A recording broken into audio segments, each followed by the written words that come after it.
suspense tire finalement à sa fin à Québec. C'est la semaine prochaine qu'on va connaître la toute nouvelle mouture du cabinet Legault, 2 mois après l'annonce d'un remaniement.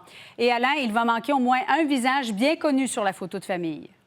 Julie, c'est André Laforêt, ministre des Affaires municipales, qui a décidé de faire la course à la mairie de Saguenay. Au gouvernement, on est très clair, là. Pas question qu'il n'y ait pas de ministre dans la région de Saguenay. Avec ce qui se passe avec Donald Trump, les tarifs sur l'aluminium, les problèmes qu'on a avec le bois, il y aura nomination d'un ministre responsable de la région de Saguenay, provenant du Saguenay. C'est ce qu'on nous assure. Mais aujourd'hui, ce qui a retenu l'attention, c'est le fait que le premier ministre reporte la rentrée parlementaire. Ça ne fait pas l'affaire des oppositions.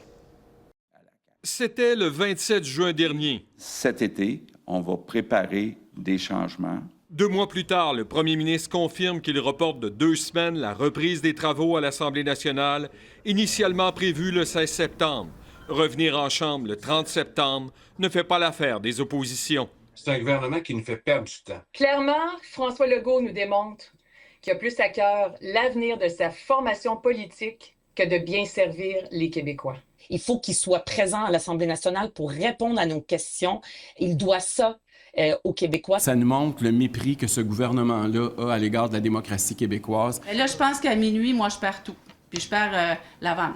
Voilà que la ministre des Affaires municipales quitte pour tenter sa chance à la mairie de Saguenay, alors que François Legault s'apprête à annoncer son nouveau cabinet. Je pars pas parce que j'aurais eu une démotion, ça, je vous le dis tout de suite. Je ne laisse pas la Coalition Avenir Québec par déception ou par regret.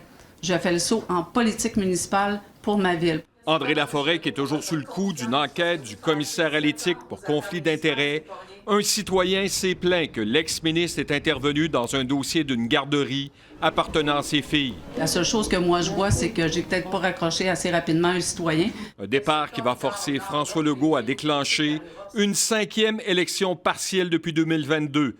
Une partielle qui va coûter plus de 700 000 $. Qui procède, là, cet automne, avant Noël, on aura une ou un candidat de qualité qui, j'en suis convaincu, aura tout ce qu'il faut pour ramener cette circonscription au Parti québécois. D'ici le remaniement, France-Hélène Duranceau occupera la fonction de ministre des Affaires municipales. La réponse du premier ministre. Lorsqu'il se lèvera en Chambre le 30 septembre prochain pour son discours inaugural, François Legault voudra donner, nous dit-on, un nouvel élan à l'équipe gouvernementale et faire place à de nouvelles idées. Ses priorités seront l'économie, entre autres, en accélérant les projets chez Hydro-Québec, améliorer les services en santé et éducation, améliorer l'efficacité de l'État.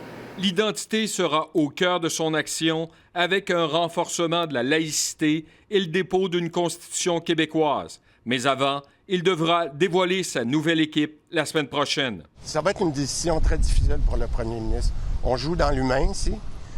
On joue dans des personnes en qui il a eu confiance pendant longtemps.